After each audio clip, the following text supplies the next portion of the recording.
welcome to Philadelphia. You are in rather remarkable surroundings that I recognize with some mixed emotions, truth be told. Well, thank you for the welcome. Is it General or Mr. President? Well, it is General, sir, and I am a Virginian, and I don't take hands, but I bow in your honor. Yes. I'm an old school Virginian. I will confess to you that Colonel Hamilton pressed me rather strongly, and during my presidency, he has urged me to take hands, and I do so 2 days a year, on Independence Day and on my birth night celebration. But aside from that, I bow in your honor. You may also call me whatever you want. It is a free country, but given the choice, I prefer General. As I expected. I think you were more comfortable being General. Well, you know, the presidency, I revere the establishment of the executive branch, but truth be told, it is rather experimental in nature, and there have always been generals, so I am more comfortable with General. A good point. Well, presidents are well established now where the presidency is. How many have there been? There have been 45. 40 and 5? Of whom a few were generals, besides yourself. Well, I'm heartened to hear that. It is important to understand what it means to send people into harm's way. Those who were not generals, I'd say the largest group were governors, coming from their state or respective states. And we've been well served by gods and generals. Other Virginians? By governors and generals. Other Virginians, yes indeed, yes sir. You were the first of what turned out to be 5 Virginians in the first 7 presidents. Really? Yes, Virginia's had a great influence. One of my secretaries told me that you are also a Virginian. Yes, not by birth, but by long standing now. And apparently you are living in lands that I, as a 14, 15-year-old, I helped survey. There were lands that were owned by Lord Sir Thomas Fairfax out in the western portion of Virginia. Indeed, it's the town of Washington, Virginia. Well, I appreciate the approbation, but it is a little bit too monarchical for my flavor. Well, indeed, it's 230 odd years later, and the Attorney General of our state is a Fairfax. Remarkable. I'm happy to see they have come back. I'm not sure a direct descendant, but shares the name. So, General, you spent a great deal of time here. I spent a third of a year here, 4 months. And we don't have actual notes of the proceedings, not direct quotations for the most part. We do have some of Madison's notes. I will tell you, Mr. Madison took copious notes.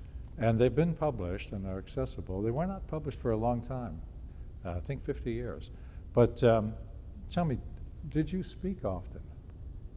Well, in reality, when I was unanimously elected to be the president, the presiding officer of this constitutional convention, I took my position on the dais. You may see that it is literally raised slightly.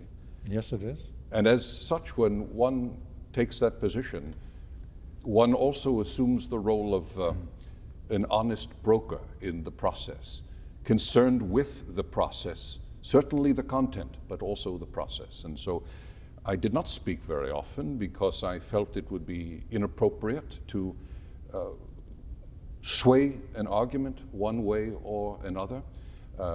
I will tell you then, when matters pertinent to Virginia itself came up, I stepped off the dais and I joined the Virginia delegation.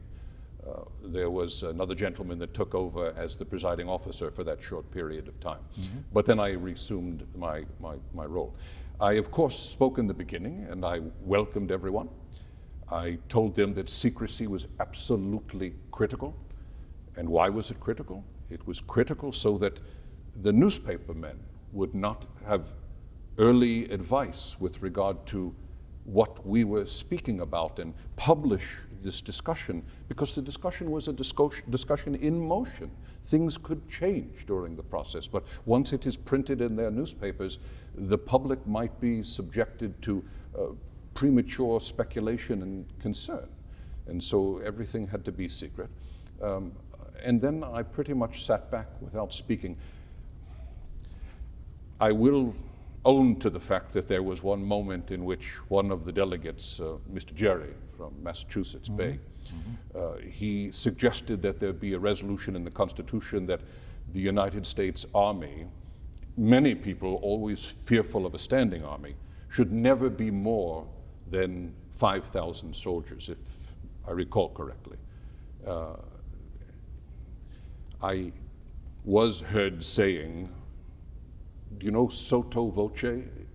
Yes, indeed. It is a loud whisper. Yes. I was heard saying that that will be fine as long as any enemy of this country promises never to attack with more than 3,000 soldiers.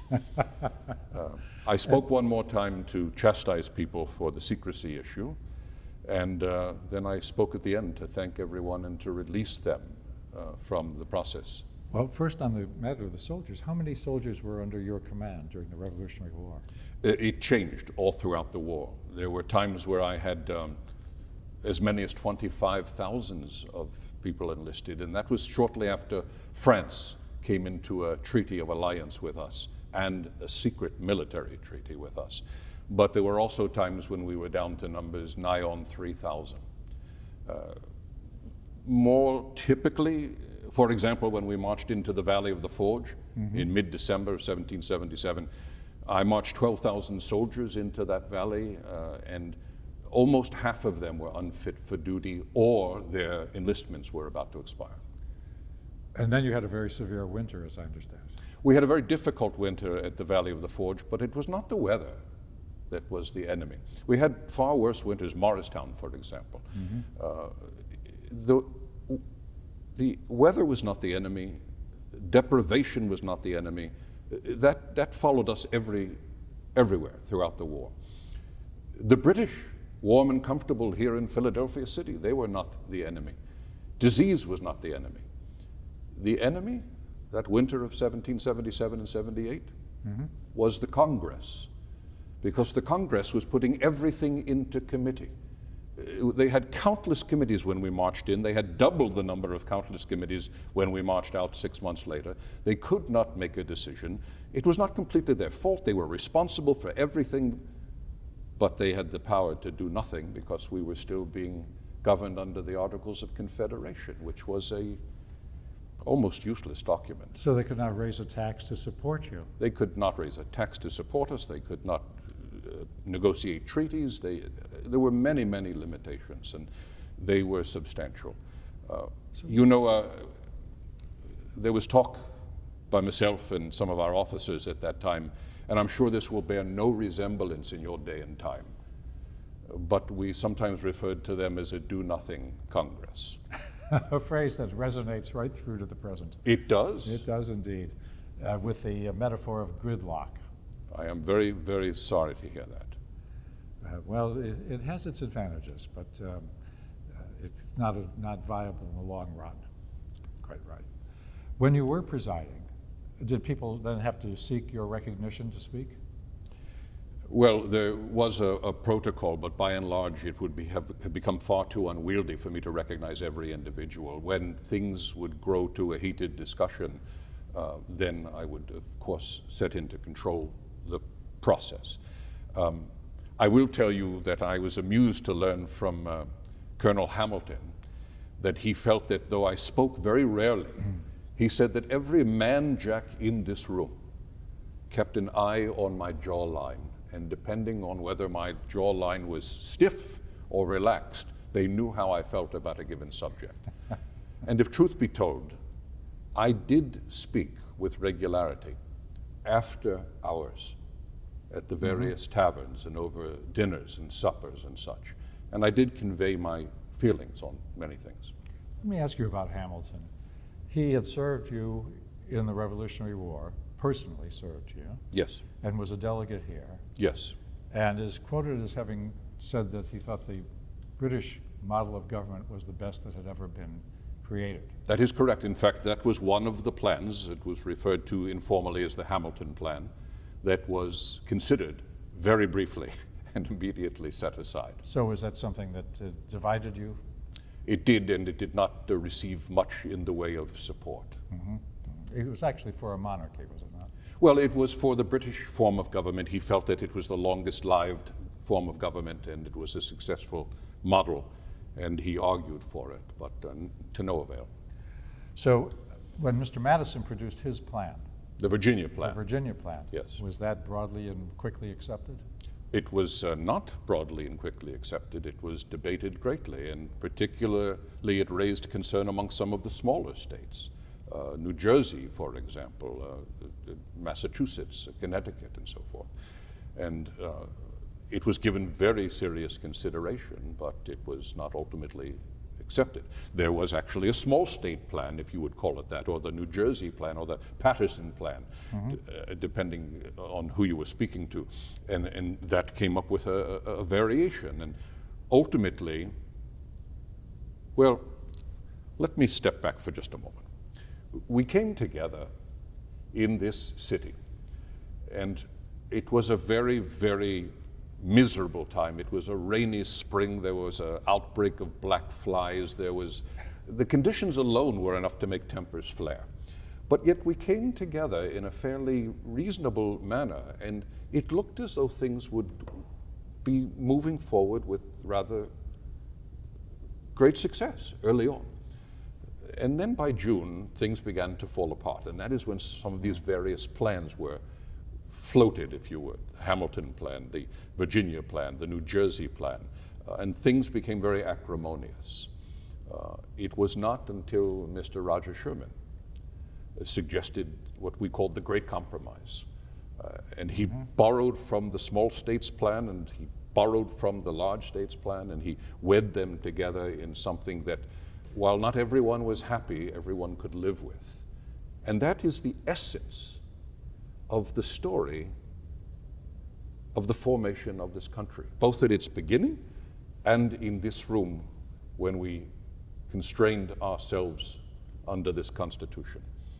The essence being that we as Americans can overcome absolutely any obstacle.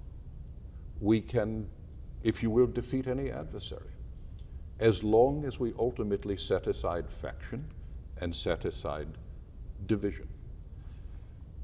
That is what we did here with the Great Compromise. Well, that has been a sometime thing in the ensuing centuries, and it is definitely necessary for success. So when we've come together for foreign wars of necessity, the country is unified. As soon as the wars are over, the country goes back to divisions. I must ask you a question that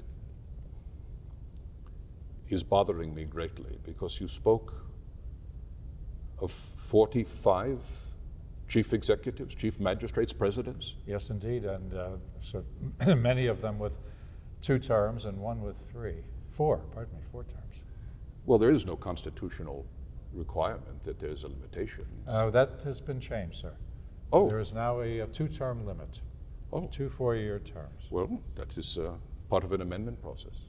Yes, it was done by an amendment, a legitimate amendment. Well, we can speak to that, but I must ask you a question that is burning deep inside me. The Union stands? The Union stands, but it has not always stood. The great omission, if you will, the thing that you didn't compromise on, was slavery. The single subject that I most sincerely regret. And the result was a civil war with 600,000 deaths.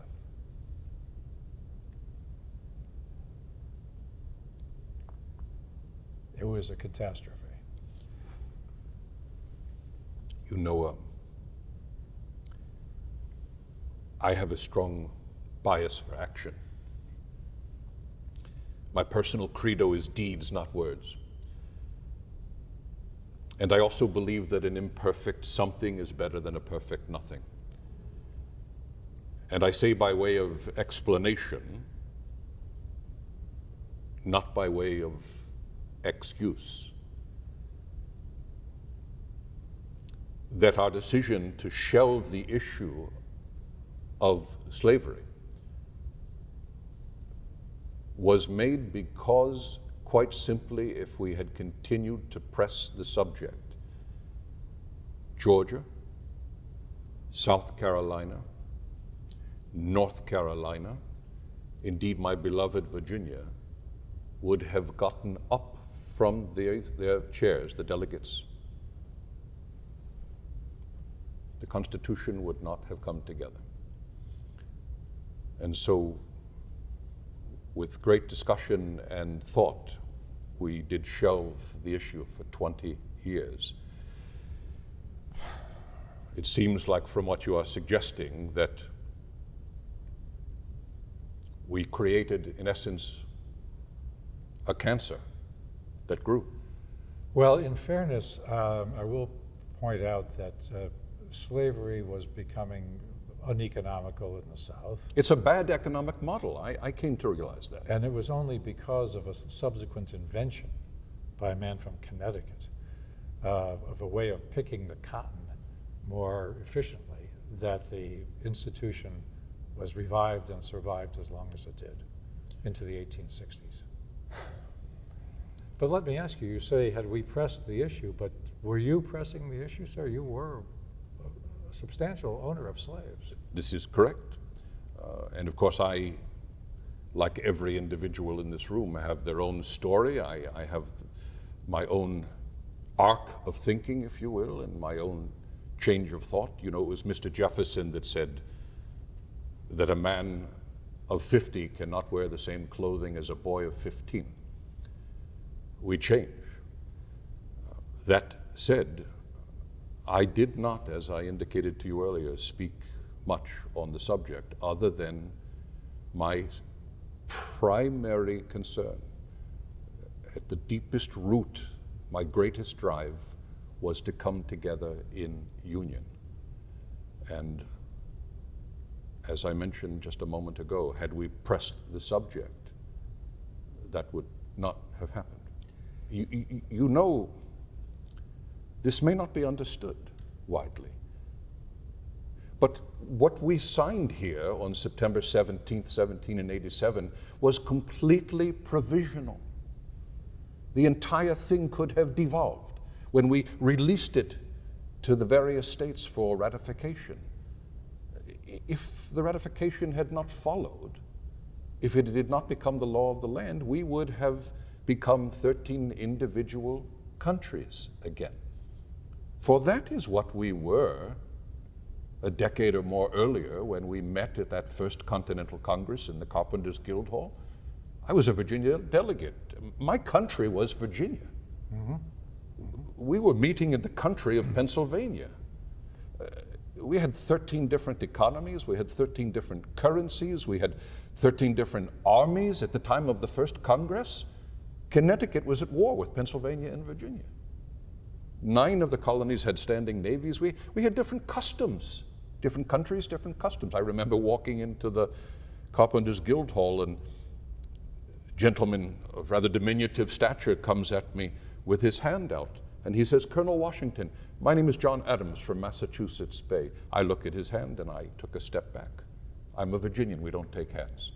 He, being a New Englander, closes the distance with his hand out. Mm-hmm. I take another half a step back.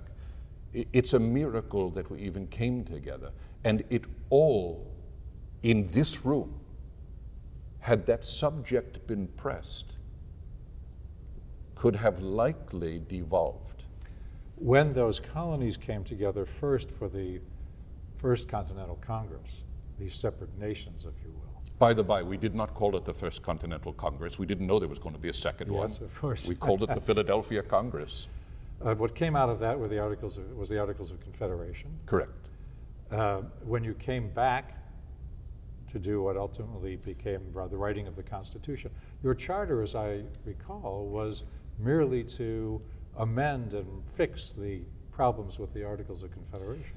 It's a little more involved than that. So the Articles of Confederation actually do not come out of the First Continental Congress, but they come out subsequently during the war by Congress. Okay. That is how we are governed. I always called that a document that was on crutches, teetering, ready to fall over at any time. And so we had met in Annapolis, Maryland.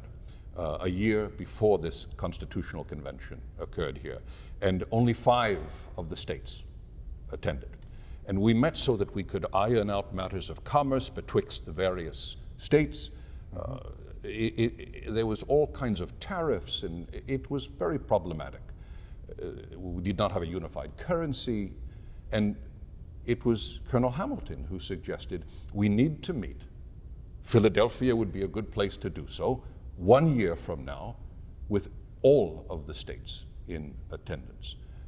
And so we did assemble here, ostensibly to rewrite the Articles of Confederation. But most of us knew that was going to be unlikely. And in very short order, we, not literally, but symbolically tore up those articles. And we began to do something that was, if truth be told, not illegal, but extra legal. Because we had been authorized by our various state legislatures as delegates, myself from Virginia, to come here to rediscuss and rewrite the Articles of Confederation, not to write a constitution. So what we did here was actually, if you will, you are a jurist, am I correct? Yes, yes. Extra legal by nature. I take the point, and the term is well chosen. So mid-September, your labors are finally completed. The document is ready to be sent to the states. 1/3 of a year of work. And was the mood celebratory, optimistic, congratulatory? You know, we signed that document on the 17th of September. Dr. Franklin made a mention of the top of the chair that I had been setting in throughout the entirety of the Constitutional Convention. I'm not sure if you can see it from here, but there is a sun on the horizon that the woodcarver has carved into the chair. It's slightly gilded. He said that throughout his proceedings, he was looking at that sun on the horizon. And the problem with a sun on the horizon, whether it's painted or carved in wood, is that one can never tell if it is a rising sun or a setting sun. And with the great rancor of the discussions and debates that occurred, he felt that perhaps this union was crumbling before it could even take form. But on that day, he said that he had the great happiness to know that it was a rising sun on America and not a setting one. So, yes, I released all the delegates to go to their homes for the ratification process to commence. But many of the delegates met that night at the City Tavern, very close by. We met in the Long Room, which was the second largest meeting space in all of United America, the largest meeting space in this building here up on the second floor. And we had a celebratory dinner, but make no mistake of it, Judge. It was not a raucous affair.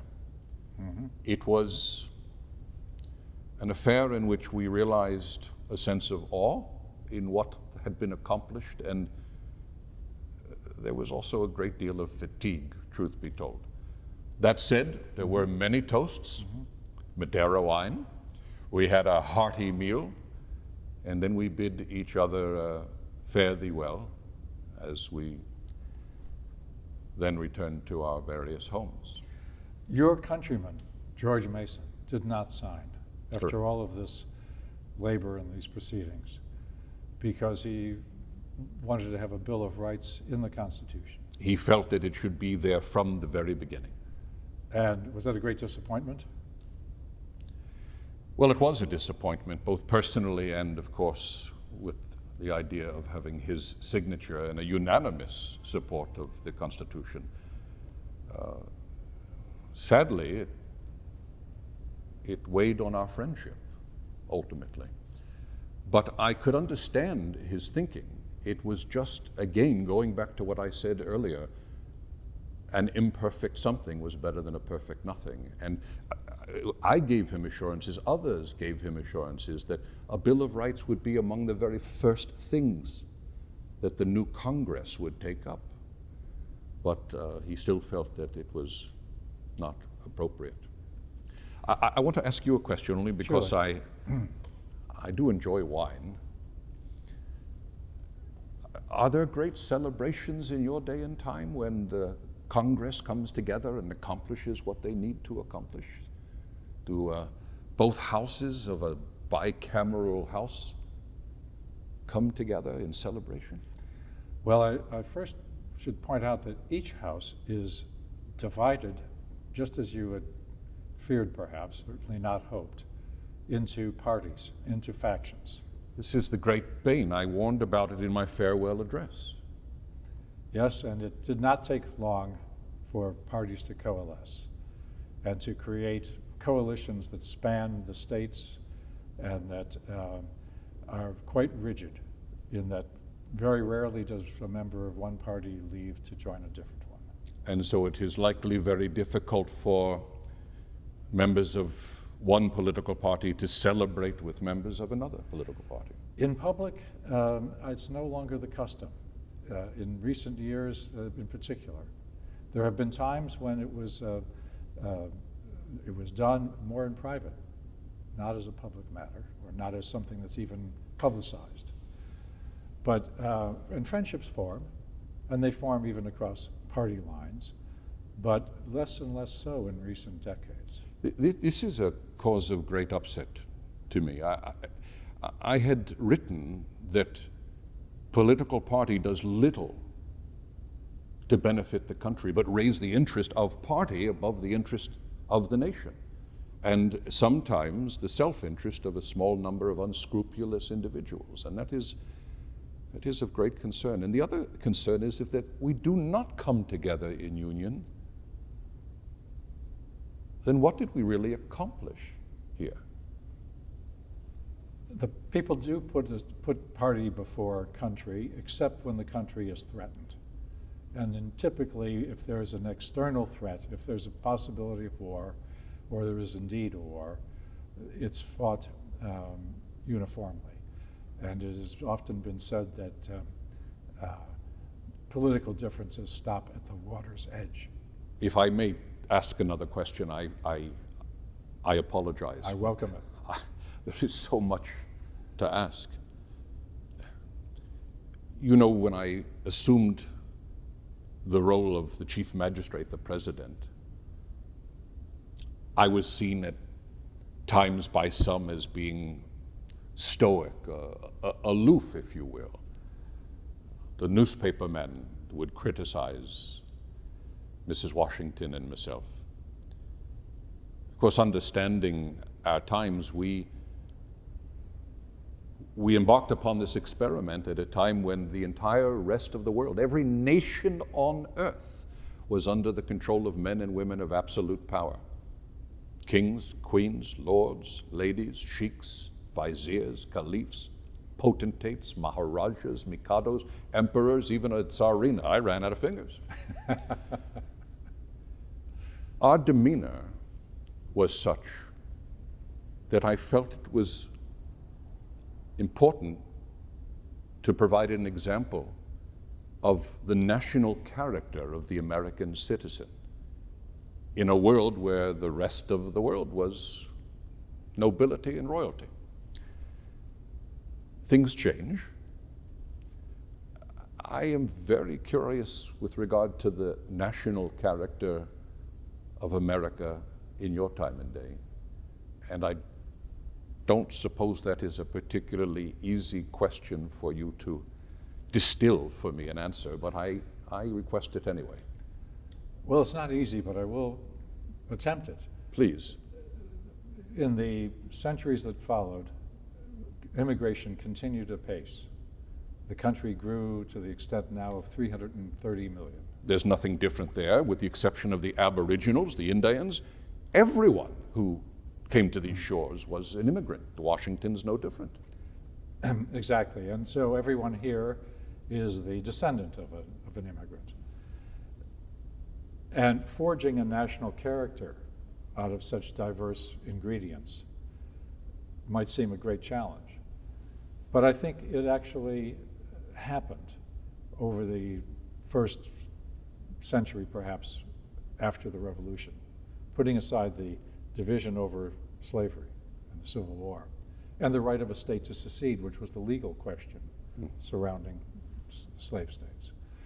A national character of people who were entrepreneurial, whether as farmers or tradesmen or merchants, who prized creativity, who came here seeking success and continued when they were here to seek success. And so we've been great beneficiaries. And they contributed to the national and public cause. Just so. And they became Americans quickly. This is what I envision. Of people coming here who have no English, find that their children are, half of them are not even literate in their parents' language. They've become English speaking, English reading and writing. Well, I actually suggested this in one of my correspondence pieces as well, that immigrants are welcome from all corners of the earth, as long as they come and they contribute, they learn our languages, and they avoid staying in their own enclaves, if you will, but they join into the American experience. Well, the enclaves persisted, but not to the exclusion of participation in the larger community. So there were, for instance, cultural associations based on country of origin. There were newspapers in other languages published in the great cities. I understand this. One cannot deny their sanguinity, and this is appropriate. But assimilation occurred rapidly, and more successfully in this country than anywhere else. To that question, I am very interested in another topic with regard to assimilation. We had great problems with the Aboriginals, the Native Americans. They had great problems with Europeans and the white man. Mrs. Washington has said it takes two people to dance. And that is the same with animosities as well. There needs to be two sides. I always had a belief that over time, through the migration of citizenry from the eastern seaboard to the westward, and through ultimate marriage betwixt these individuals, there would be ultimately assimilation. And I am curious about the Aboriginals. It's a sad story, and that's one instance in which assimilation has been less successful. One might say even unsuccessful.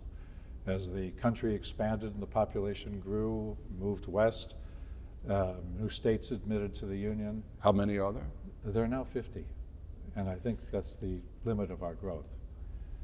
48 in the continental United States, and believe it or not, we bought Alaska from Russia and acquired the Hawaiian Islands. The Hawaiian Islands? In the middle of the Pacific Ocean, good distance away.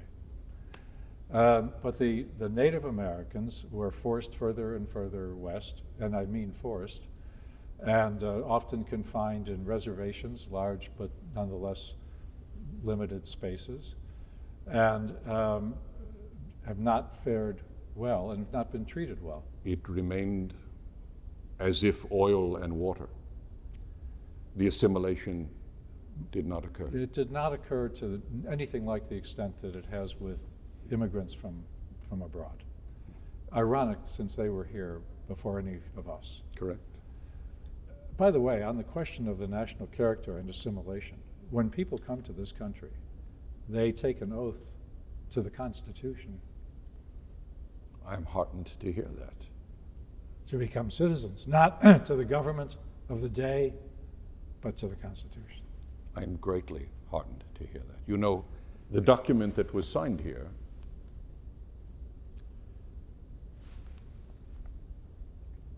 represented the first time, to the best of my knowledge, in human history, that a nation was raised up, indeed a government formed, based on ideas, not based on religion, not based on might makes right, not based on regionalism, but based on ideas. Those Constrained. ideas have been copied and emulated in many other countries, taking our Constitution with very little adaptation to different circumstances. Never with quite the same success. You know, I'm sorry, I am smiling. I'm just recalling we had pretty much gotten to the point in the process where we were ready to sign. The document was about to be turned over to the Committee of Style. In fact, actually it had. Gouverneur Morris was the primary one on that committee that contributed. But there had been so many arguments, and it seems as if the Committee of Style, when they presented the 4 pages of the document, that much of the upset disappeared. And then it began again, and people wanted to make modifications yet again. Dr. Franklin wanted to include a statement that the Congress had the right to create, dig, and build canals. Mr. Mason, of course, wanted a Bill of Rights. Mr. Madison wanted a national university. And all these ideas started piling on yet again, and finally we just said a variation of what I have shared with you twice in this discussion. An imperfect something is better than a perfect nothing. But the genius of that imperfect something was that it didn't try to deal with issues of canals and universities. And some of the countries that have emulated or adopted our Constitution have extended it to have 300 articles. The specificity was avoided. They've confused legislation with a Constitution. Correct. And of course we do have the amendment process so that it is a living document. Well, it's taken on life, I must say with regret, more from the judicial reinterpretation than it has from actual amendment through the legitimate process. I need you to explain that to me. My understanding of the amendment process was that, first of all, we had 12 amendments proposed.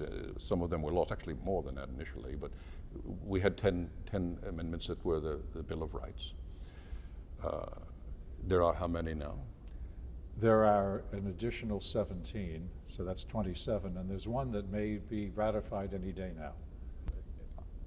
I personally warned that the amendment process should not be approached with a spirit of innovation, regardless of how spurious the pretext was to that innovation. It should be a difficult process to change it and a well thought out process. But I did not see the judicial branch as being a part of that process. Well, as you and your colleagues so clearly understood, the ambition of individuals and the institutions that they run is a fact of nature, irreducible. And so all of the branches of government have attempted to slip the bonds, to acquire greater authority. And the judiciary has not only acquired greater authority in its own right, but has blessed the acquisition of extra textual authority by the other branches. You have talked to me and spoken to me of 2 areas of great upset. One is the rise of political party, and this idea of self-interest. Well, it can't be a big surprise. That's why I warned about it. Well, I'm sorry if you've been disappointed by what you spawned, but or what I've told you of how things turned out, but it, on balance, has been a great success, more than you could have imagined. I am not disappointed in the whole. For you to say that there are 45 presidents, there are 50 states, that this Constitution and this nation, this republic has continued despite its ups and downs, because we've always had problems. I am actually very heartened. Well, I'm very grateful, because it's the Constitution that made all that possible. Thank you, sir. Oh, pardon me, I forgot the customs of the Sir, country. I take your hand in the Quaker manner. Thank you, General. I am your humble servant.